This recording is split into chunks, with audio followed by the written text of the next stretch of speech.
سب سے پہلے تو پیٹرولیم مصنوعات کی قیمتیں پاکستان میں ایک مرتبہ پھر بڑھا دی گئی ہیں اور 13 روپے 14 روپے پیٹرول اور ڈیزل کے اوپر قیمت بڑھا دی حکومت نے۔ اس سے پہلے لگاتار عالمی منڈی میں قیمتیں کم ہو رہی تھیں، بہت تیزی سے کم ہو رہی تھیں، جو جنگ سے پہلے والی صورتحال ہے اس سے بھی نیچے چلی گئی تھیں، لیکن پاکستان کی سرکار نے عام آدمی کو ریلیف نہیں دیا۔ اور وہ نہ دینے کے پیچھے یہ ہے کہ کیونکہ قرضہ لیتے جا رہے ہیں، ملک پھر بھی ان سے نہیں چل رہا اور ٹیکس اکٹھا ہو نہیں رہا، پاکستان کے اندر کاروباری زندگی معطل ہے، تو پھر اب ایک ہی رستہ بچتا ہے کہ بجلی کے اوپر زیادہ سے زیادہ پیسے اکٹھے کیے جائیں، پیٹرول کے اوپر، گیس کے اوپر، تو ان چیزوں پہ قوم کا خون نچوڑا جائے اور وہی کیا جا رہا ہے۔ تو ایک مرتبہ پھر قیمت بڑھا دی گئی ہے۔ عالمی منڈی میں ذرا سی قیمت بڑھ جائے نا تو پاکستان میں اس کے اثرات پہنچتے ہیں 15 سے 20 منٹ میں، لیکن عالمی منڈی میں قیمت بہت گر بھی جائے تو پاکستان میں اس کے اثرات پہنچتے پہنچتے کئی مہینے لگ جاتے ہیں۔ اور وجہ صرف یہی ہے کہ عوام کی جیبیں کاٹنی ہے۔ ایک دفعہ پھر انہوں نے عوام کی جیبیں کاٹی ہیں۔ جب عمران خان صاحب کی حکومت تھی تو تب یہی شہباز شریف صبح شام پیٹرول سستے کرنے کے مطالبات کرتے تھے، اور وہ یہ کہتے تھے کہ اگر اور سستا کر دیں تو کوئی فرق نہیں پڑتا، اور سستا کر دیں تو کوئی فرق نہیں پڑتا۔ تو عمران خان صاحب 150 روپے لیٹر بیچ رہے تھے جب عالمی منڈی میں $100 فی بیرل سے زیادہ تھا، اور اس وقت تو بہت سستا ہے عالمی منڈی میں پیٹرول اس دور کی نسبت، لیکن آج یہ 150 روپے کا نہیں بیچ رہے، 100 روپے کا بھی نہیں بیچ رہے، بلکہ یہ 350 روپے کا پیٹرول بیچتے ہیں۔ یہ تو 450 تک 500 روپے کے آس پاس تک لے گئے تھے۔ وہ تو انہیں تھوڑا سا احساس ہو گیا یا تھوڑا سا ان کو ترس آ گیا قوم کے اوپر، ورنہ یہ 500 روپے کا بھی لیٹر بیچے تو قوم نے کیا کر لینا ہے۔ پاکستانی ان معاملات پہ نہیں کھڑے ہوتے۔ فرض کریں انڈیا میں، بنگلہ دیش میں یا کسی بھی ایسے ملک میں جہاں کی عوام کو، حکمرانوں کو اکاؤنٹیبل کرنے کی عادت ہے، وہاں پہ آپ اس قسم کی اگر انسین قیمتیں بڑھائیں تو وہ لوگ اپنی حکومت کے ساتھ کیا کریں گے آپ اس کا اندازہ کر سکتے ہیں۔ ناظرین، بلو پاسپورٹ والا ایک معاملہ پاکستان میں چل رہا تھا، اس پہ ایک چیز میں آپ کے سامنے رکھنا چاہوں گا۔ خبریں میرے پاس بہت ساری ہیں، میں نے آپ کے ساتھ شیئر کرنی ہے، لیکن کیونکہ بلو پاسپورٹ کا معاملہ چھڑ گیا ہے کہ ریڈ پاسپورٹ، بلو پاسپورٹ، یہ پاکستان میں نا الگ الگ کیٹیگریز کے پاسپورٹ ہیں۔ سب سے پہلے تو ہمارا گرین پاسپورٹ ہے جو ہم سب کے پاس ہوتا ہے، اور یہ ہر عام پاکستانی کے پاس ہوتا ہے۔ اس کے بعد پارلیمنٹیرینز کو، بڑے لوگوں کو، طاقتور لوگوں کو بلو پاسپورٹس دیے جاتے ہیں، ان کی فیملیوں کو بھی۔ پھر ایک آفیشیل پاسپورٹ ہوتا ہے، وہ بھی جاری کیا جاتا ہے۔ پھر ایک ریڈ پاسپورٹ بھی ہوتا ہے جو اور زیادہ طاقتور ہوتا ہے۔ تو اب دیکھیں اس وقت پاکستان میں صورتحال کیا ہے۔ پاکستان میں اس وقت 57,000 بلو پاسپورٹ ہیں اور 1,300 ریڈ پاسپورٹ ہیں۔ 57,000 بلو پاسپورٹ کا کیا مطلب ہے؟ یہ شفیع جان نے یہ ڈیٹا پیش کیا، یعنی اگر پارلیمنٹیرینز کو آپ دیکھیں یا سیاستدانوں کو آپ دیکھیں تو وہ تو 1,000 بنتے ہیں، بس زیادہ سے زیادہ 1,000۔ 1,000 لوگوں کے پاس 1,000 پاسپورٹ ہی ہو سکتا ہے۔ چلیں 1,000 ان کے گھر والے آپ ملا لیں تو 2,000 پاسپورٹ ہو جائیں گے، چلو تھوڑے اور ڈالیں 3,000 ہو جائیں گے۔ لیکن یہ 57,000 پاسپورٹ، یہ 50,000 سے زائد پاسپورٹ کن لوگوں کو دیے گئے ہیں، اس کے اوپر ایک ڈیٹا ضرور جاری کرنا چاہیے تاکہ پتہ چلے کہ پاکستان میں وہ کون سے ایسے ہیرے ہیں، کون سے ایسے نورتن ٹائپ کے لوگ ہیں جنہیں یہ 57,000 بلو پاسپورٹ دیے گئے، اور اس کے علاوہ 1,300 لوگ ایسے ہیں جنہیں ریڈ پاسپورٹ دیے گئے۔ ذرا ان کے بھی نام سامنے آنے چاہیے شرفا کے، یا سارا کیچڑ ہمیشہ سیاستدانوں پہ ہی اچھالنا ہے؟ چاہے وہ نواز شریف ہے، عمران خان ہے، یا زرداری ہے، یا کوئی اور سیاستدان ہے۔ سیاستدان کو گندا کرنا بہت آسان ہوتا ہے۔ کبھی کوئی پوچھے نا کہ جرنیلوں کے پاس کون سے پاسپورٹ ہیں، کبھی کوئی پوچھے کہ باقیوں کے پاس کون سے پاسپورٹ ہیں، بیوروکریسی کے پاس کون سے پاسپورٹ ہیں، اور پاکستان کی جو اشرافیہ ہے یا اسٹیبلشمنٹ ہے وہ کون سے پاسپورٹ استعمال کرتی ہے۔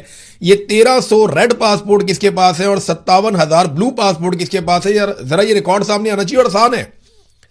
پاکستان تحریک انصاف یہ مطالبہ کرنے کی بجائے جو قانون کے مطابق ایک طریقہ کار ہے اس میں یہ پوچھ لے، قومی اسمبلی میں جا کر سوال اٹھا دے، یا جب ان کے پاس چیئرمین پبلک اکاؤنٹس کمیٹی کی ایک حیثیت تھی اس وقت یہ کر سکتے تھے، لیکن ابھی بھی یہ کرنا چاہیے، یہ پتہ ضرور کرنا چاہیے، اور قانون کے اندر گنجائش ہے کہ یہ معلومات نکالیں کہ جناب یہ ہمیں فہرست فراہم کی جائے کہ بلو اور ریڈ پاسپورٹ کن کن لوگوں کو دیے گئے ہیں، آفیشیل پاسپورٹ کتنے لوگوں کے پاس موجود ہیں اور کیوں موجود ہیں، اور اضافی آفیشیل پاسپورٹ اور ریڈ اور بلو پاسپورٹ کن کن لوگوں کو ملے، یہ ساری لسٹیں آنی چاہیے۔ اب آ جائیں ناظرین ایک کہانی پر۔ یہ کہانی پاکستانیوں کو ایک مرتبہ پھر سنائی جا رہی کہ جناب سیاستدان ناکام ہو گئے، موجودہ حکومت بہت نالائق ہے، اسٹیبلشمنٹ ان کے گناہوں کا بوجھ نہیں اٹھا سکتی، ان کی نالائکی کے اوپر مزید پردہ اسٹیبلشمنٹ نہیں ڈال سکتی، وہ ان کو اپنے کندھے پر اٹھا کر نہیں پھر سکتی. یہ کہانی مارکیٹ میں لانچ ہو رہی ہے, بار بار ہو رہی ہے, اور تاثر ایسا دیا جا رہا ہے, سہیل وڑائچ صاحب ہوں یا باقی لوگ ہوں, وہ اب یہ لکھنا شروع ہو گئے ہیں کہ یہ حکومت گھر جانے والی ہے, اور وجہ یہ ہے کہ اسٹیبلشمنٹ ان کی نالائکی سے تنگ آ گئی ہے. دیکھیں, کوئی بھی حکومت نالائق نہیں ہوتی, ہر حکومت کی اپنی پالیسی ہوتی ہے. نالائق پاکستان کی ملٹری اسٹیبلشمنٹ ہے. آج تک حکومت پاکستان میں آئی کس کی ہے؟ یہ بے اختیار لوگ بےچارے, ان سے آپ کیا پوچھیں گے؟ شہباز شریف سے, رانا ثناء اللہ سے, یہ زرداری سے, بلاول سے آپ کیا سوال کریں گے؟ ان کے پاس بیچاروں کے پاس ٹکے کا اختیار نہیں ہے.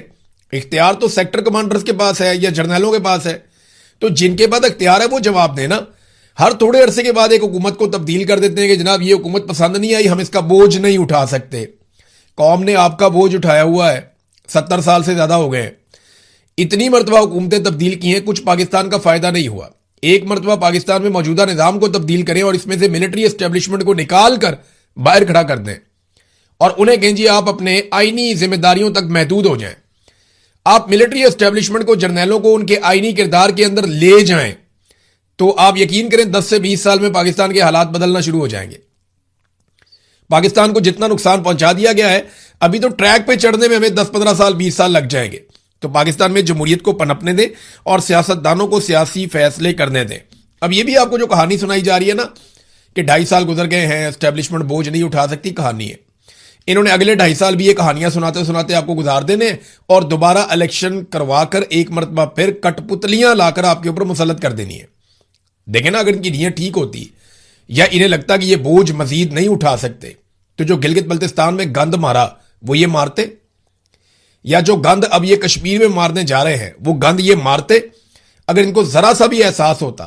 احساس کی بات نہیں ہے, یہ جب بھی پاکستان نے ٹھیک ہونا ہے, پاکستان نے تبھی ٹھیک ہونا ہے جب تمام ادارے اپنے اپنے حدود کے اندر جائیں گے اور جا کر کام کریں گے. ابھی بہت سارے ٹاؤٹس ہیں, کچھ صحافی ہیں, کچھ دیگر لوگ اکٹھے کر کے بلوچستان لے گئے کہ جی بلوچستان میں دودھ اور شہد کی نہریں بہہ رہی ہیں, حالات بہت اچھے ہیں, بڑے ذہین لوگ ہیں, کمال لوگ ہیں, زبردست ہو گیا, فوج بہت اچھا کام کر رہی ہے. اور وہاں پہ جبری طور پہ لوگوں کو گمشدہ کیا جا رہا ہے. سڑکوں پہ ناکے لگائے ہوئے ہیں مسلح افراد نے, پہاڑوں کے اوپر لاشیں پھینک کے چلے جاتے ہیں, وہ اٹھانے والا بھی کوئی نہیں ہے. لوگ اپنی مدد آپ کے تحت ٹرک لے کے جاتے ہیں, مزدور لے کر جاتے ہیں, اپنی لاشیں اٹھا کر لوگ خود لے کر آتے ہیں. لوگوں کی لاشیں تک واپس لا کر نہیں دیتی سرکار. لاپتہ افراد کا ایک الگ دکھ ہے وہاں پہ بلوچستان میں.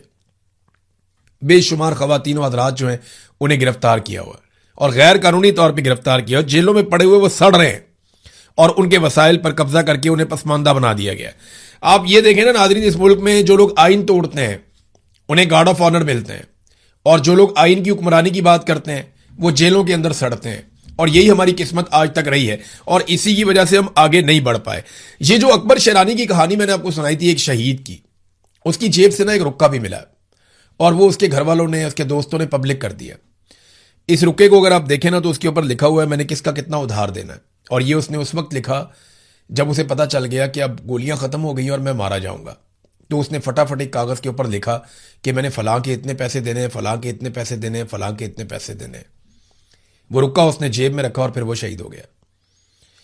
اب مجھے یہ سمجھ نہیں آ رہی کہ جس کی لاش کو گھر پہنچانے کے لیے سرکار نے ایمبولنس نہیں دی, اور اس کے خون کا قرضہ کون اتارے گا؟ یہ خون آلود کاغذ ہے. یعنی اس کاغذ کے اوپر 2 طرح کے قرضے ہیں. ایک قرضہ پاکستانیوں پہ, پاکستان کے اداروں پہ چڑھ گیا کہ ایک پولیس والے کا خون بہہ گیا, وہ بھی اس لیے کہ اس کے بعد گولیاں ختم ہو گئی تھی, دہشت گردوں کے بعد ختم نہیں ہوئی. اور دوسرا قرضہ وہ ہے جو اس نے اپنے روزمرہ معاملات میں لیا. تو ایک کے بعد ایک دکھ کی کہانی, ایک داستان ہے. میں لوگوں کی باتیں سن رہا تھا, دل دہلا دینے والی باتیں. وہ اتنے پریشان ہیں اور وہاں پہ پولیس والے کام کرنے سے انکار کرتے ہیں. کیوں جناب؟ ہم کیسے کام کریں؟ ہمارے پاس تو ہتھیار نہیں ہے, ہماری تو پیچھے سے مدد ہی نہیں آتی. اگر ہم 200 لوگوں سے بھی لڑ پڑیں تو سرکار ہار مان لیتی ہے, پیچھے کوئی ہتھیار لے کر نہیں آتا. پورے شہروں پہ آ کر دہشت گرد قبضہ کر لیتے ہیں اور یہ لوگ کچھ کر نہیں سکتے. پاکستان تحریک انصاف نے حمایت کر دی ہے اس دھرنے کی جو اس وقت بلوچستان میں دیے جا رہے ہیں. انہوں نے کہا کشمیر راولہ کوٹ کی طرح بلوچستان کے عوام کو بھی ان ناجائز حکمرانوں اور ان کی پالیسیوں کے خلاف سڑک پر نکلنا پڑے گا. کوئٹہ میں جاری شہداء کے دھرنوں میں تمام سیاسی جماعتوں کے کارکنوں اور عوام سے لاکھوں کی تعداد میں شرکت کی اپیل کرتے ہیں. پاکستان تحریک انصاف کے داؤد شاہ کاکڑ نے بھی یہاں پہ اپیل کر دی ہے. تحریک تحفظ آئین پاکستان نے ایک اعلامیہ جاری کیا ہے ناظرین, وہ اعلامیہ پڑھنے سے تعلق رکھتا ہے، اور یہ پاکستان کے اب مسائل کا حل اسی طرح ہے جو اپوزیشن بات کر رہی ہے. حکومت کو تو بات سمجھ ہی نہیں آ رہی، نہ وہ سمجھنا چاہتے ہیں. نمبر ایک، انہوں نے جو چیزیں کہیں ان میں پہلی چیز تو یہ ہے کہ بلوچستان میں امن و امان کی مسلسل بگڑتی ہوئی صورتحال، پولیس اہلکاروں کے قتل اور عوام کے جان و مال کے تحفظ میں ناکامی کی ذمہ داری قبول کرتے ہوئے بلوچستان حکومت فوری طور پہ استعفیٰ دے. ہمارا موقف ہے کہ ایک غیر منتخب حکومت عوام کے سیاسی، انتظامی اور سیکیورٹی مسائل کے حل کی اخلاقی اور عوامی حیثیت نہیں رکھتی، اور بلوچستان کے تمام لاپتہ افراد کو فی الفور عدالتوں کے سامنے پیش کیا جائے، جبری گمشدگیوں کا سلسلہ بند کیا جائے اور ڈیتھ سکواڈ کا مکمل خاتمہ یقینی بنایا جائے. اس کے بعد دوسرا انہوں نے مطالبہ کیا کہ Imran Khan, Bushra Bibi, doctor Mahrang Baloch, doctor Yasmin Rashid, Ijaz Ahmad Chaudhry, Umar Sarfraz Cheema, Shah Mahmood Qureshi, Mahmood Rasheed, Hassan Niazi, Iman Mazari, علی وزیر سمیت تمام قیدیوں، کارکنان اور ضمیر کے اسیران کو فوری طور پر رہا کیا جائے. پھر ایک اور مطالبہ انہوں نے کیا کہ آزاد جموں اور کشمیر کی موجودہ سیاسی اور انتظامی صورتحال آزادانہ، منصفانہ اور شفاف انتخابات کے انعقاد کے لیے سازگار نہیں ہے، لہذا تمام متعلقہ فریقین کے درمیان بامعنی مذاکرات کا آغاز کرتے ہوئے انتخابات کو التوا کیا جائے تاکہ عوام کے حقیقی مینڈیٹ کا تحفظ ممکن بنایا جا سکے. اگلا مطالبہ یہ ہے کہ تحریک تحفظ آئین پاکستان مطالبہ کرتی ہے کہ آزاد جموں اور کشمیر اور بلوچستان کی تشویشناک صورتحال پر فوری طور پر گھسی پٹی ہی صحیح مگر پارلیمنٹ کا مشترکہ اجلاس طلب کیا جائے تاکہ قومی سطح پر ان سنگین معاملات پر سنجیدہ، جامع اور مؤثر بحث کے ذریعے آئینی اور سیاسی حل تلاش کیا جا سکے. پھر ایک اور چیز انہوں نے کہا کہ سابق وزیر اعظم عمران خان کی ہمشیرہ علیمہ خان کے خلاف جاری غیر منصفانہ ٹرائل پر شدید افسوس اور تشویش کا اظہار کرتے ہیں، اور یہ جو بدلہ لینے کا سلسلہ، سیاسی انتقام کا دائرہ ان کی بہنوں تک جو وسیع کیا گیا ہے عمران خان صاحب کی، یہ نہایت سنگین ہے اور ان چیزوں کو روکا جائے، اور اگر نتائج تلخ برآمد ہوئے تو اس کی ذمہ داری متعلقہ ریاستی اداروں اور حکومت پر عائد ہوگی. تو یہ جناب ان کے مطالبات ہیں جو تحریک تحفظ آئین پاکستان نے کیے ہیں، لیکن حکومت کا کوئی کسی قسم کا موڈ نہیں ہے، کوئی ارادہ نہیں ہے پاکستان میں حالات کو بہتر کرنے کا. کیونکہ ابھی کشمیر سے جو خبر آئی ہے، میں نے آپ کو ایک دن پہلے، لگ بھگ 2 دن ہونے والے ہیں، میں نے آپ کو ایک خبر دی تھی کہ کشمیر میں بہت بڑا کریک ڈاؤن کیا جائے گا. اگر تو الیکشن کروانے ہیں تو اس سے پہلے انہیں ایک بہت بڑا کریک ڈاؤن کشمیر میں کرنا پڑے گا، اور اس کریک ڈاؤن کے لیے مزید فورسز کشمیر میں داخل ہوں گی. اور اب میری خبر 36 گھنٹے گزرے ہیں، خبر درست ثابت ہو گئی. آزاد کشمیر کی حکومت کی جانب سے ایک ڈیمانڈ ڈالی گئی ہے. حکومت نے کیا ڈالنی ہے، وہاں کے سیکٹر کمانڈر کی ڈیمانڈ ہوگی، اور حکومت بیچاری مجبور ہے. وہ جو راٹھور صاحب ہیں وزیر اعظم وہاں کے، ان کی تو اوقات کوئی نہیں ہے، لہذا وفاقی حکومت سے مانگے گئے مزید 4000 ایف سی اہلکار اور رینجرز کے 7 ونگ. رینجر کا ایک ونگ غالباً 800-850 جو ہے وہ سیکیورٹی اہلکاروں پہ ہوتا ہے. تو یہ لگ بھگ 10,000 افراد ہیں جو مزید مانگے گئے ہیں آزاد کشمیر حکومت کی جانب سے. تو ایک طرف وہ کہتے ہیں وہاں پہ احتجاج کوئی نہیں ہو رہا، ایک طرف کہتے ہیں کہ وہ لوگ بہت کمزور ہیں، کوئی ان کی بات ہی نہیں سن رہا. جہاں پہ آپ نے ہزاروں کی تعداد میں پہلے ہی وہاں پہ سیکیورٹی فورسز جمع کی ہوئی ہیں، وہیں آپ 10,000 سیکیورٹی فورسز اور منگوا رہے ہیں. اس کا مطلب ہے کہ آزاد کشمیر پورا کا پورا کھڑا ہوا ہے. کیا فرق رہ گیا؟ بھارت نے وہاں پہ اپنی فورسز داخل کی ہوئی ہیں مقبوضہ کشمیر میں، وہ انہیں مارتے ہیں، ان کے مطالبات ہی نہیں سنتے، ان کو ان کے حقوق نہیں دیتے. یہی کام آزاد کشمیر کے اندر ہو رہا ہے، لوگ اپنے حقوق مانگ رہے ہیں، احتجاج کر رہے ہیں. اب اتنی بڑی فورس وہاں پہ اس لیے تو نہیں بھیجی جا رہی کوئی دہشت گردوں سے لڑنا ہے، نہ یہ فورس دہشت گردوں سے لڑنے جا رہی ہے، نہ یہ فورس بھارت کے ساتھ لڑنے جا رہی ہے. یہ فورس تو لوگوں کا جو پرامن احتجاج، جو وہ اپنے حقوق مانگ رہے ہیں، اس احتجاج کو کچلنے کے لیے جا رہی ہے. اس کے علاوہ اور کچھ نہیں ہے اس فورس کے جانے میں. ناظرین، میں ایک ڈیٹا اور آپ کے سامنے رکھتا ہوں، یہ ذرا آپ دیکھیے گا. دیکھیں نا، ہر ایک کا اپنا اپنا کام ہوتا ہے نا. فیلڈ مارشل عاصم منیر کی جو بنیادی ذمہ داری ہے وہ پاکستان اور پاکستانیوں کی جان کی حفاظت ہے، یعنی تحفظ کی ذمہ داری ہوتی ہے نا فوج کے پاس. کہ جیسے ہی سول انتظامیہ فوج کو کہتی ہے کہ جنگ شروع کر دو، وہ جنگ شروع کر دیتے ہیں. جب انہیں کہتے ہیں فلاں علاقے میں جاؤ آپریشن کرو، وہ کرتے ہیں. جب انہیں کہتے ہیں ہمیں فلاں جگہ پہ آپ کے بندے چاہیے، وہاں وہ بھجواتے ہیں. تو وہ حکم کے غلام ہیں، ان کو تنخواہ ملتی ہے اور انہیں کام کرنا ہے اس کے مطابق اور اپنی تیاریاں رکھنی ہے. اب پاکستان میں دہشت گردی کے خلاف لڑائی کی ذمہ داری جو ہے وہ پاکستان کی فوج کی ہے، لیکن حالات یہاں پیدا ہو گئے ہیں کہ عالمی سطح پہ لیڈر ہیں، عالمی سطح پہ جناب میں ثالثی کروا رہا ہوں، فلاں سے ملاقات، فلاں سے ملاقات، یہ تو چل رہا ہے کام. اور اسے بہت بڑی کامیابی کے طور پہ دیکھا جا رہا ہے. اور دیکھیں کامیابی ایک طرح کی ہے بھی. امریکہ کو کسی اور نے یہ فیس سیونگ لے کر نہیں دینی تھی. پاکستان کے اوپر امریکہ نے بھروسہ کیا, ایران کے ساتھ پاکستان کے تعلقات تھے, فیلڈ مارشل نے اس سے فائدہ اٹھایا اور بھلا ہوا. لیکن ابھی پھر لڑائی شروع ہو گئی ہے. وہ لڑائی کبھی بند ہوتی ہے, کبھی شروع ہو جاتی ہے. پاکستان ایک بڑا کمزور ثالث ہے, دونوں فریقین میں سے کسی کو بھی دبا کر بات نہیں کر سکتا. لیکن پاکستان کے اندر تو ہم صورتحال ٹھیک کر سکتے ہیں نا. آج فیلڈ مارشل کے آنے کے بعد پاکستان کی صورتحال کیا ہے کہ پوری دنیا میں پاکستان میں دہشت گردی سب سے زیادہ بڑھ گئی ہے. یعنی اگر آپ ڈیٹا دیکھیں تو ڈیٹا یہ بتاتا ہے کہ اس خطے میں کوئی ایسا ملک نہیں ہے جس میں پاکستان سے زیادہ دہشت گردی ہو. افغانستان ہو, عراق ہو, یمن ہو, شام ہو, صومالیہ ہو, کوئی بھی ایسا ملک ہو, ان سارے ملکوں میں حالات پاکستان سے بہتر ہیں. حیرت ہو رہی ہے آپ کو. پاکستان میں جو دہشت گردی ہے وہ اتنی بڑھ گئی ہے کہ افغانستان 9ویں نمبر پہ ہے اور پاکستان دوسرے نمبر پہ ہے. پاکستان نے دہشت گردی کا جو سامنا عاصم منیر صاحب کے دور میں کیا وہ اس سے پہلے اس کا ریکارڈ نہیں ملتا. آج پاکستان بدترین دہشت گردی کا سامنا کر رہا ہے اور ہم اسے روکنے میں کامیاب نہیں ہو رہے. بلوچستان جل رہا ہے, قبائلی علاقے جل رہے ہیں, اور پورا زور اس بات پہ ہے کہ کشمیر میں اپنی حکومت بنا لیں, گلگت بلتستان میں اپنی حکومت بنا لیں, یہاں معدنیات پڑی ہوئی ہیں یہاں پہ حکومت بنا لیں, خیبر پختونخوا کی حکومت کو کنٹرول کر لیں, کوئی عوامی تحریک کھڑی نہ ہو جائے, ہم جا کے بورڈ آف پیس کے اندر بیٹھ جائیں, کسی طرح اسرائیل کو تسلیم کرنے کا کوئی رستہ نکل آئے, عمران خان کو جو ہے وہ ارریلیونٹ کر دیں. بس انہی چیزوں کے اوپر سارا کا سارا زور ہے. امریکہ کو راضی کر دیں کہ کسی طرح ہماری جو حکومت ہے اس کو لیجیٹمیسی مل جائے, اور کچھ بھی نہیں ہے, کسی چیز پہ توجہ نہیں ہے. تو جو اصل کام ہے وہ تو کیا نہیں جا رہا. اور دہشت گردی کے اعداد و شمار آپ دیکھیں تو حالات کیا ہو گئے. میں ذرا کمپیریزن بھی آپ کے سامنے رکھ دیتا ہوں نا. کئی لوگ کہتے ہیں جی دہشت گردی تو بہت پرانی چیز ہے, تو میں آپ کو بتا دیتا ہوں کہ یہ جو ایک رپورٹ ہے ساؤتھ ایشیا ٹیررزم پورٹل, اس کی رپورٹ کیا بتاتی ہے کہ 2018 سے 2021 تک پاکستان میں دہشت گردی کے واقعات کتنے ہوئے. 2018 میں 158 سیکورٹی اہلکار شہید ہوئے, 2019 میں 137, 2020 میں 178, 2021 میں 226, اور پھر اس کے بعد یہ تقریباً مجموعی طور پہ عمران خان صاحب کے دور حکومت میں 699 سیکورٹی اہلکار شہید ہوئے, اور جنرل باجوہ اس وقت آرمی چیف تھا. تو 699 عمران خان کا دور. اچھا, اب اسی رپورٹ کے مطابق رجیم چینج آپریشن کے بعد سے لے کر اب تک کتنے لوگ شہید ہوئے ذرا یہ آپ دیکھ لیں.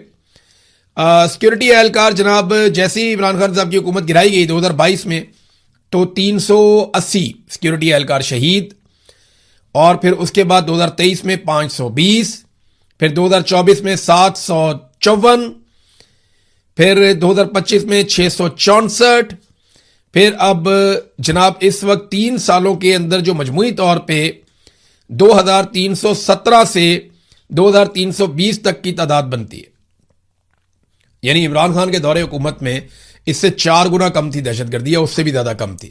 ڈرون حملے بھی بند تھے, لوگوں کو مارٹر بھی نہیں مارے جا رہے تھے, جبری گمشدگیاں بھی بند ہو گئی تھیں. 400 جبری طور پہ لاپتہ افراد اختر مینگل صاحب کے حوالے کیے گئے تھے, پاکستان تحریک انصاف کی حکومت نے کروائے تھے. حالات کو نارملائز کر رہے تھے, لیکن پھر انہیں رجیم چینج آپریشن کا شوق چڑھ گیا, اور اس کے بعد آج پاکستان کے ساتھ کیا ہوا وہ آپ کے سامنے ہے. ڈیٹا میں نے آپ کے سامنے رکھ دیا, اور پوری دنیا کا ڈیٹا یہ بتاتا ہے کہ دنیا میں سب سے زیادہ تیزی سے دہشت گردی پاکستان میں بڑھ رہی ہے. ناظرین, ڈونلڈ ٹرمپ کے حوالے سے میرے پاس ایک خبر ہے, میں ایز اٹ از آپ کو پہلے ڈونلڈ ٹرمپ کا بیان پڑھ کے سنا دیتا ہوں. ڈونلڈ ٹرمپ کو ایکچولی ہوا یہ تھا کہ اسرائیلی انٹیلیجنس نے ڈونلڈ ٹرمپ کو خبردار کیا تھا کہ ایران آپ کو قتل کر سکتا ہے. دوسرا, ایران کے اندر جب بھی عوام نکلتی ہے تو عوامی سطح کے اوپر ڈونلڈ ٹرمپ کے خلاف نعرے لگائے جاتے ہیں, اور وہ ان کے نعروں میں مرد آباد کہا جاتا ہے. تو امریکن سمجھتے ہیں کہ ڈونلڈ ٹرمپ کو قتل کرنے کی دھمکی ہے. ویسے وہ کہتے بھی ہیں. کئی مرتبہ جب امریکہ ایران کے اوپر اٹیک کرتا ہے تو ایران کے اندر سے ایسی آوازیں آتی ہیں, لیکن پولیٹیکلی یا ان کی گورنمنٹ کے لیول کے اوپر کبھی نہیں کہا گیا کہ ہم ڈونلڈ ٹرمپ کو قتل کر دیں گے. جبکہ امریکی حکومت اکثر یہ کہتی ہے کہ ہم فلانے کو مار دیں گے, فلانے کو مار دیں گے, فلانے کو مار دیں گے. اسرائیلی گورنمنٹ بھی کہتی ہے, لیکن ایرانی گورنمنٹ نے ایسا کوئی نہیں کہا کہ ہم فلانے رہنما کو یا ڈونلڈ ٹرمپ کو قتل کر دیں گے, ایسی کوئی بات کی نہیں. لیکن یہ اسرائیلی انٹیلیجنس نے ڈونلڈ ٹرمپ کو خبردار کیا تھا کہ آپ کو ایران قتل کر سکتا ہے. تو ڈونلڈ ٹرمپ کا جو اعلان ہے وہ کیا ہے, اسٹیٹمنٹ دیکھ لیں آپ. ٹرمپ نے نیو یارک پوسٹ کو یہ بتایا بات کرتے ہوئے کہ اگر ایران انہیں قتل کرنے کی اپنی سازش میں کامیاب ہو جاتا ہے تو انہوں نے اس صورتحال میں جوابی کارروائی کے لیے ہدایات چھوڑ دی ہیں, اور ایران کو تباہ و برباد کر دیا جائے گا اور اس کی بھاری قیمت اسے چکانی پڑے گی. پھر ٹرمپ نے کہا کہ مجھے امید ہے کہ آپ لوگ مجھے مس کیا کریں گے, میری کمی آپ محسوس کریں گے میرے جانے کے بعد. تو یہ نا دو چیزیں بتا رہا ہے. ایک تو یہ ہے کہ ڈونلڈ ٹرمپ کو یہ خوف پیدا ہو گیا ہے کہ وہ کافی غیر مقبول ہو رہے ہیں, اور اب وہ اپنی جان کو بھی بیچ میں لے کر آ رہے ہیں اور کوشش کر رہے ہیں کہ کچھ نہ کچھ کر کے ان کی مقبولیت واپس آئے. ان کے اوپر ایک جان لیوا حملے کی جب رپورٹنگ ہوئی, جب وہ صحافیوں سے مل رہے تھے جو لوگ وائٹ ہاؤس کور کرتے ہیں, تو اس وقت بھی مجھے اچھی طرح یاد ہے کہ اس انسیڈنٹ کے بعد ہم نے نظر رکھی تو ڈونلڈ ٹرمپ کا کوئی ڈیٹا بہتر نہیں ہوا, کوئی ان کی مقبولیت میں اضافہ نہیں ہوا تھا. تو ان کو یہ پرابلم تو ہے ڈونلڈ ٹرمپ کو کہ ان کی مقبولیت بہت گری ہے. دوسرا یہ ہے کہ اگر کوئی فالس فلیگ آپریشن خدا نخواستہ ہو جاتا ہے اور کوئی اور شرارت کر دیتا ہے, ڈونلڈ ٹرمپ کے ساتھ کوئی بھی انسیڈنٹ ہوتا ہے, تو اس کا کیا الٹیمیٹ رد عمل یہی ہوگا کہ ایران کے اوپر بہت بڑا حملہ ہو جائے. مجھے نہیں لگتا کہ یہ کوئی سین اپروچ ہوگی. ڈونلڈ ٹرمپ نے یہ والے جملے خود سے بول کر اپنے آپ کو خود تھوڑا ولنریبل کر دیا ہے. اب بہرحال امریکی صدر ان کی سیکورٹی کے بڑے شاندار انتظامات ہوتے ہیں. ابھی وہ جب ترکی کے دورے پر گئے تھے تو ان کو یہ پیغام پہنچایا گیا کہ آپ پرانے ایئر فورس 1 پہ واپس آئیں, جو آپ کو قطر نے گفٹ کیا ہے اس پہ آپ واپس نہ آئیں, اور اس کے بھی پیچھے سیکورٹی ریزنز تھے.